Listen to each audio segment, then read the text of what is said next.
it just became this circular path, and it ultimately almost destroyed my life.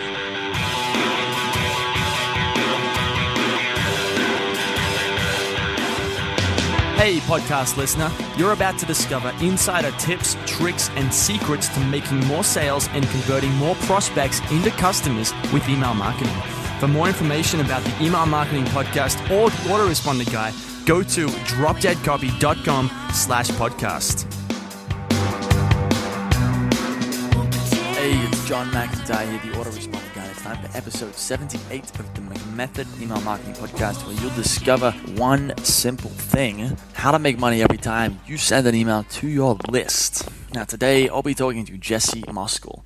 Jesse is a fascinating guy. He emailed me one day with a bit of an epic story. I just sent an email to my list. What was it called? Do you like green smoothies? And then I told a story about how I was drinking my green smoothie, and I'm actually drinking it right now. It's got eggs and spinach and some green powder and blueberries. It's great. Anyway, the email was about that, and he replied. He goes, that was a cool story, but I think I've got a better one. And then he proceeded to tell me how he'd been on sort of an interesting journey. He ended up in Korea and then ended up in Thailand and went through some incredible stuff. I don't know what to say, how much I can say without giving away the story. So you're going to have to just listen to the episode. Anyway, it's an amazing story and sort of sounds like this sort of thing you'd hear in a movie. Okay, crazy adventure in a way. And all he was also learning. It led him to, say, direct response marketing. And now he's a copywriter. He's having a blast being sort of building an advertising agency. Okay, so his story blew me away, and you're going to hear it in just a minute. To get show notes for this episode of the Email Marketing Podcast, go to themcmethod.com/78. Now, this week's McMaster's Insight of the Week is something that I'm very fond of, this idea, and that is Kaizen, which, from what I understand, the idea of Kaizen comes from some Japanese companies. The idea is constant, never-ending improvement. What that means is every day you just show up and you improve something, and you do it the next day and the next day and the next day. And so what happens is, that's really how, small changes add up into incredible changes over time. But if you just set out to try and make a massive change, well, you're really going to probably fall flat on your face and get demotivated and frustrated, because no one makes a big change just like that, okay? You have to do it you don't necessarily have to do it incrementally, but that's typically how it works, okay? So, that's the idea, Kaizen. The idea is when you show up to your business in the morning, when you show up to write an email, just get a little bit better. Just get a little bit better. It doesn't matter where you are today, only that you improve a little bit every single day. Okay. Now that we've been talking about this in McMaster's, this is sort of something I've been suggesting to people who are trying to get better at email and marketing and traffic or whatever the case may be. And yeah. So anyway, that's McMaster's. To learn more about McMaster's, go to themcmethod.com/McMaster's. It's a VIP training community that I have. There's a forum in there. There's training material. There's also fill-in-the-blank templates. So it means you can sign up and you can have an autoresponder up and running in an hour, because you just fill in the blanks with some templates and upload them. And then while that's working for you, you can go and learn how to write emails and do this stuff yourself, because that's where the big money is. Okay? So that's McMaster's. That's at www.themcmethod.com/McMaster's. Now, anyway, that's enough of that. Let's get into this interview so you can hear about this crazy, crazy story from Jesse Moskel. It's John McIntyre here, the Autoresponder Guy. I'm here with Jesse Moskel. Now, Jesse's a direct response copywriter, and about a week ago, he replied to one of my emails, and I was talking about green smoothies or something like that. And I've actually got my smoothie next to me right now because it's 9 a.m. here in Thailand. And I told everyone about my green smoothie, and Jesse replies and he says, "Well, look, that was a kind of a cool story, but I think I don't know if you said you can top that, but you're like, I think I've got. Tell me if this tops yours." And then he goes on to tell me a crazy, crazy story about how he was in Thailand once and did a lot of different stuff. It was very interesting. And then he sort of ended up being a copywriter now. So he's got an agency with his brother. They're doing copywriting and AdWords and all sorts of stuff there. And I thought I wanted to get him on just because I think this is going to be, number one, a huge hit of inspiration to anyone who's just getting started or even just has gotten started but's finding things slow. And also I think it's going to be a hell of an entertaining story. I haven't heard the whole thing. I've just heard what you can fit in an email for 300 words. So it's going to be an interesting little episode. Jesse, how you going? Great, John. Good to be here. Good to have you on the show, man. So, before we go into this story, give the listener sort of a background on where you're at who you are and what you're doing right now, and then we'll kind of go back in time and to the story you told me in the email. Sure, okay. I'm Jesse Moskel, and I'm a copywriter. With my brother, we do advertising and marketing for small and medium-sized businesses. Okay. I'm based in South Carolina in the U.S. and just enjoying life out here. Cool, man. Well, let's dive into this story then. You were in Thailand once. This was 20, 30. How many years ago does the story start? This actually starts back in 2006. I was 30 years old. I was a salesman working for a big telecom company here in the U.S., and I was just bored. And I looked at my passport. It didn't have any stamps, and that really frustrated me. I thought that, by the time I hit 30, I should have been around the world at least a couple of times. So I looked online and ended up going to a place in Korea to teach English in 2006, 2007. Okay. So went out there, taught English, and let me tell you, John, life will take you on some funny spins. It's not really relevant to our story here, but I ended up getting into some drugs. I liked to smoke marijuana back in the days, and that's that whole party scene kind of. This was in Korea, so like the English teaching this scene. was in Korea. Yep, we weren't selling drugs to the kids, but fellow teachers and we would get some marijuana for the weekends and smoke and have some beers and go in the city and that sort of thing. Yeah. Pretty standard. I mean, all things said, that's what a lot of young people do anyway. So it's not. I mean, I think that's pretty typical behavior. I've been there. I think a lot of people have been there at certain stages in their lives. So okay, so you're in Korea. You're doing an English teaching thing, and you're having a bit of fun with some marijuana with the English teachers. What happens next? So what happens next? I guess the drug scene just kind of got a little heavier. We started getting ecstasy on the weekends, and this friend of mine needed me to share it around for him. I say. Share it around. So. Yeah, she just shared around for him. What I ended up doing was selling some ecstasy on the side while I was teaching English. And I don't know if you know, but over there, as in the States, any sort of drug like that's considered pretty hardcore. What ultimately happened was I was bouncing around Southeast Asia, as you may be familiar with doing. And I got arrested in Thailand with a quantity of these ecstasy pills. So you basically had a bag. So you've been in Korea teaching English, and you've decided to carry some of this ecstasy around for this buddy of yours. And now you just travel around Thailand and you got a bag of ecstasy pills on your back. That sounds pretty. I mean, as bad as it might be, looking back on it, it sounds like it will be pretty thrilling doing something like that. You feel like you're in a movie or something. Well. Yeah, I guess you could say that. I will say this, John. I didn't do any carrying of the drugs.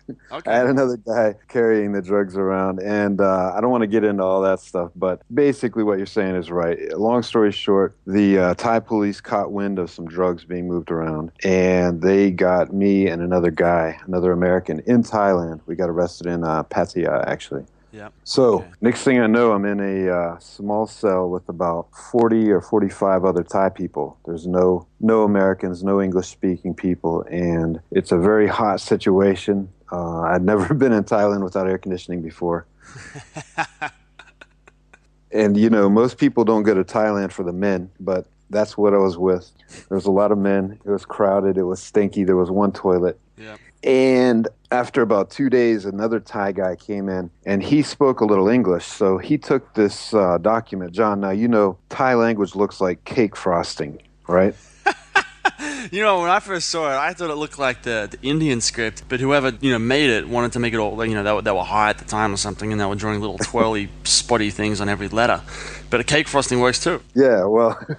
I can't remember where I read that. Anyways, I couldn't decipher it. I didn't know what it was, but this guy looked at it, read it. It was 2 or 3 pages. Then he looked up at me real slow and sadly shook his head and said, "You, my friend, will never go home from this prison." So what started out as kind of what I'll label slightly innocent drug dealing turned into a nightmare. A year later, I went to court, staying in prison this whole time. I ended up getting charged with 2 life sentences plus 4 years, which is a total of 104 years. Damn. So, it's one of these things where I kind of thought... So does that mean you're about 130 years old right now? No. That's the good part. I'll get to that. All right. But basically, what happened was I ended up spending all my money on lawyers, and I got sentenced to 27 years when I was 30. When I was 31. Yeah. Okay. So and let me preface this because this is an email marketing podcast, right? Mm-hmm. While I was in prison for the next 5 years, I wrote a lot of letters. Okay. And it's kind of interesting when you think about it, because if you're behind this wall, you're kind of separated from the whole world. And so the only way I was able to communicate, by and large, was through letters that I would send out from the prison. Yeah. And on these few occasions I had family members travel around the world to visit me, again, they would come to a window and I would have to yell through the window and through the bars and the chicken wire for 20 or 30 minutes, and that was it. Then they were gone again. Yeah. And so you learned this economy of words, and you learned that you need to say exactly what you want to happen in order to reap the desired effect. Yeah. So unbeknownst to me, I guess I was getting a bit of a copywriting education at this time. That's one way to develop your copywriting chops. Go to prison. Yeah, I highly don't recommend it. So I met this guy while I was there, and he had several millions of baht in his bank account. And I think I mentioned this story to you before, but it sounds better when I say several millions of baht. In reality, it's about 15,000 pounds or maybe 30,000 US, but he was a multimillionaire in prison, and the way he did this was with a sales letter. He was a Thai guy, or? No, he was That's right. Yeah, you mentioned Iranian this guy. man. Okay, because I was thinking in baht, I was thinking the Thai guy. Yeah, I think a million baht would be about $30,000. Yep. Just to give you an idea. So 100 grand would be 3 million. Right. So he had this sales letter, and he would send it out to various concerned groups like churches and charities, and they would donate to his cause. And he got rich behind bars with this simple sales letter that, really pulled on heartstrings. Yeah. So another element to my copywriting experience back there. Okay. So did you talk to him and he was like, well, you wanted to find out how he was making this money, and then you sort of, well, I got to learn how to do that same thing too. Indirectly. I mean, he wouldn't share the letter with anybody. Yeah. But he told us how he was doing it. Yeah. Okay. Anyways, it was a sign that there was a lot of money to be made with copywriting. Anyways, the story that I have is, once I got in here and I thought I was going to stay in this prison for 27 years, I decided that no more could I live the life that had brought me there. Okay. I changed in the letters that I was sending out. I changed my from address from Bambat prison. I changed it to Bambat Mahawityalaya, which you may know is, do you know that word? University. There you go. So the prison I was in was Bambat prison. It became Bambat University. And every day I got out of bed, I started studying the Thai language, and I started applying, every minute I could to educating myself and changing who I was. Basically, what got me to prison was kind of having this head trash, and going in a circle instead of making a path, Being involved, mixed up with drugs is, some people say it's fun, it's okay when you're young, but for some people, and, unfortunately I was one of those, it just became this circular path, and, it ultimately, it almost destroyed my life. Yeah. I think there's probably a lot of people like that. This is one of those things where, it's kind of like it's all fun and games until someone gets hurt. Like, it's most of the time it's going to be fine, and most people won't have any trouble with it. But the people that do, like, it's got a huge, huge downside. It's one of those things where the upside's not that big. And 99% of the time, the downside's not that big either. You'll be fine. But that 1% of the time when something goes wrong, there's an overdose or you get arrested and you go to prison, like, it's real, real bad. Yeah, indeed. And, this was, obviously this is a worst case scenario situation. I hope it, doesn't happen to anybody that's listening to the show. But basically, the message that I started living was, all right, this horrible thing is happening to me, but what are the small ways I can turn it to my advantage? And what are the small ways in which I can improve, even though I've already really screwed up and gone down this horrible path? How can I make it better?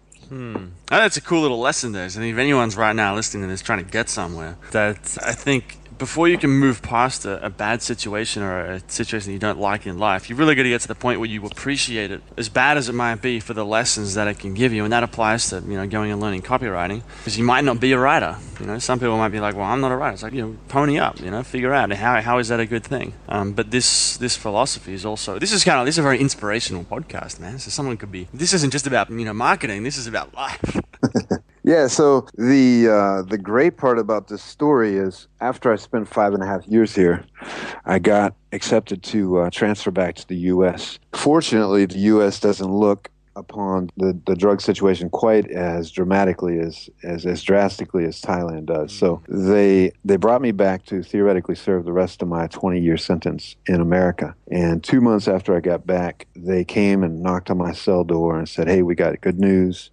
We've recalculated your sentence, and we're going to give you time served." Nice. Okay. I don't. What does that mean? Well, basically, it means the time, the sentence was 27 years, and I'd been in there at that point about 5.5 years. But American prison, or sorry, the American court system was saying, basically, you've done enough time, and we're going to let you go home. How did it feel when that happened? Well, I just told you I'm a copywriter, but I'm probably at a loss for words on that one. So you went out. So you got back. Did you spend any time in a prison in America, or you just got back and they're like, "All right, we think you're done." Yeah, no, I had to stay for 2 months. That was it. Uh, 2 months, then you're out, free man. That's right. Yep. So I came back to America, stayed in the prison for 2 months. They let me walk out the front door in L.A. and went down and got on a Greyhound bus. John, I don't know if you know, this is the big brand Greyhound in America, and so I had to make a bus trip from the west coast of America all the way back to the east coast, and it took 4 days. And after the first day, I wanted to go back to prison. It's really, That's really bad. really why. What? So after how many days? 4 days. Well, you can imagine sitting on a bus with no shower and with people they can't afford to fly on planes. Yeah. It's not a pleasant ride. Okay, yeah, I can imagine. But you've been in, so it wasn't like an overwhelming sense of freedom, or it just felt like it would be more comfortable to be back Oh in? no, it was wonderful. But the funny thing is, John, anybody that's been in a position where your movement is restricted, all you want is freedom from that thing. And once you get it, I wasn't ready for the surprise. I thought that all my problems would go away and everything would be magically healed. But that was actually the beginning of another journey that was, in a lot of ways more difficult.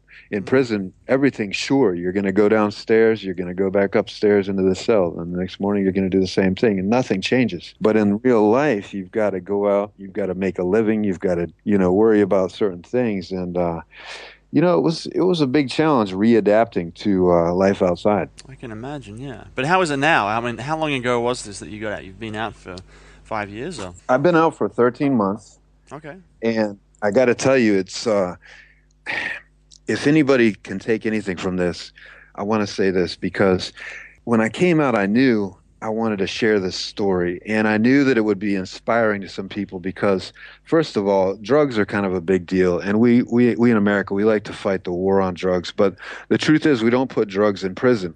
We put people in prison, and those people are often, your little brother, your mother, your father, your cousin, or your friend down the street.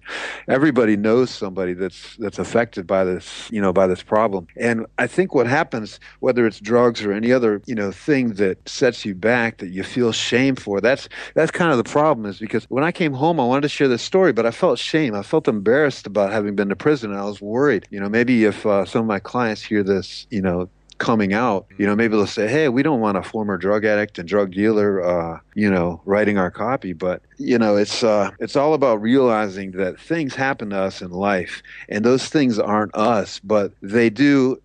They're just things that happen to us, and that's all they are. So when you can see it that way, you can really overcome and make these things a positive in your life. And I guess the tough thing with that is that you can get to that realization, but it doesn't mean clients are gonna, hear it and not be resistant to the idea of hiring you. Like some clients just aren't gonna, want to like it. I mean, one thing is like religion's one of these things. Like a lot of people don't talk about religion at least in my scene anyway, about what they believe because if you go one way or the other, it's like politics as well. It's these touchy issues. I guess prison's sort of like that as well. Like it's once you say it, it doesn't really matter in the grand scheme of things, especially as far as copy goes. But it's one of those things that triggers resistance in people. But I like that. I think that's a really cool lesson where you got to get to that point to really move forward in life with anything. Is you have to get to that point where this isn't so much about email marketing right now, but you got to get to that point where you accept it and you're not beating yourself up for it. It's it's in the past, it's done, and it's not really you. It's sort of just it's like life happens and stuff happens, and you got to do what you can to solve the problems. That's right, John. I mean, life is so short, nobody knows how long we're going to be here. And I think it's just important for me to embrace who I am. You're right. Maybe I will lose some business with this admission, but the truth of the matter is I should be in that prison for another 20 years. So, number one, I shouldn't even be here. And number two, something I do on the side, I don't really talk about much, though. I speak for free. And I do this for kids. I work with kids in schools and sometimes at-risk kids as well. And so, it's kind of a gift to be able to give back and to do something and say, hey, I'm really lucky. A lot of people don't make it through what I did. So if I can turn anybody away from, a negative lifestyle, or I can inspire people who are going through a tough time to pull through and keep up the fight, that makes it all worthwhile for me. That's cool. I hope someone, if someone's listening to this, if they want, if this is helping them, or if they know someone who might be going through something like this, or just something tough in life, that they share this with them. Because I think this is badass, man. So just to recap on this, so you were in Korea, started taking marijuana with the English teachers, got involved with ecstasy, and then ended up getting caught up in I guess, drug trafficking somewhere in Thailand. So you go to prison, and you start calling it your university instead of prison. And you mentioned in your email that you sent me that your brother used to send you direct response books, so you could sit there. It sounds like you really studied hard when you were in prison, and now you've come out. You've kind of got some marketing chops, which you've turned into a marketing agency. Yeah, I'm having a blast with that. John, two more things I want to touch on. Number one is when I went to summer camp back when I was 14 and 15 years old, there was a couple chances where I kind of fell in love with a young girl in the summer camp with us there. And then after you go home, you kind of write letters together. Maybe she lived across the country, and I remember a couple times we wrote letters back and forth, frantically every week. This was before email, really. And as time goes on, the letters become less and less frequent, and eventually, you have to move on with your life. But I just feel like that copywriting and marketing is kind of in my DNA, because all this letter writing I'm talking about, how different is it really than what we do, what you and I both do in marketing every day? We're trying to romance companies either for ourselves or on behalf of our clients. And if you think about it, if you write a letter to a woman that you're in love with, at the end you're gonna put your most powerful language into persuading that person to be with you. And at the end, maybe you put a special PS that summarizes everything you want. You're going to draw a little heart, perhaps, color it in, maybe. If you're like me, the devil is in the details. I like to do that You're a little stuff. romantic, huh? Yeah, sure. But, it's how far removed is it from what we do writing copy? I'd say, man, I've told people before that marketing and copy and sales funnels and all that, it's just like dating. It's just like seduction. Go. And there's so many parallels. I've noticed, too, like once you start understanding body language and social dynamics and sort of that side of the human, just the human sphere, a lot of that carries over very easily into, it could be podcasting like this, or it could be writing an email to the list. There's so many parallels. Either that, it's not even parallels, it's just the same thing, really. It's just, it's about who are you trying to romance? You're trying to romance a girl or a company or a customer. So that's right. So what's the plans? Right. What's the future plans for Jesse Moskel? Are you coming back to Thailand to do they call us the digital nomads over here. Little laptop warrior, I think, sounds cooler, but it's a bit cheesy as well. But anyway, you go into coffee shops and you work and you travel and you do all that. That seems to be one direction that people want to go in with their internet business. But what's your plan? Are you going to stay in the US and build a big agency, or are you going to travel or get married or romance or what? All of the above.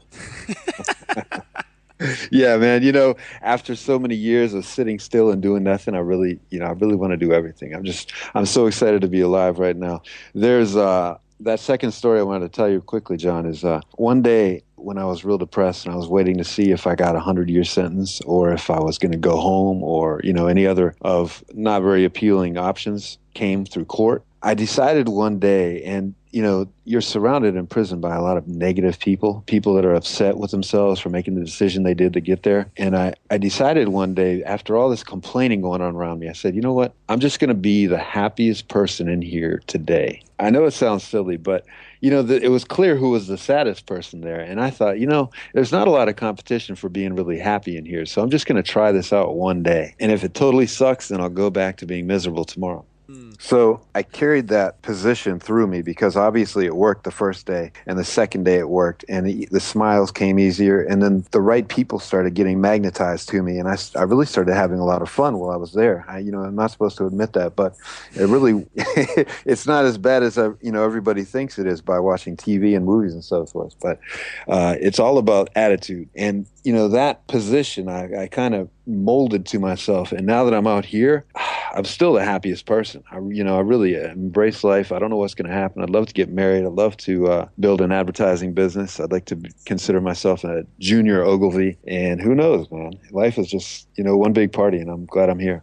I've been through that, but, well, not the prison thing, but I bet that whole trying to be real happy is, I remember when I was back in the office and I had a job, I used to make a similar challenge where I'd go in, I'd try to be the happiest dude in the whole place. And I always wanted to be the guy who could go out and party with people. And I don't always do this, but suppose I didn't want to drink alcohol that night. To go out and have people and basically party harder and dance more and laugh more and be happier and crazier and wilder without drinking. And even sometimes it's funny when people ask you how you going. I usually say fantastic. And I've been asked before, I don't know if people are serious or not, but when you're a really happy guy and you cultivate that kind of attitude, people start to wonder. They make jokes like, "Are you on drugs? Like, what's wrong with you?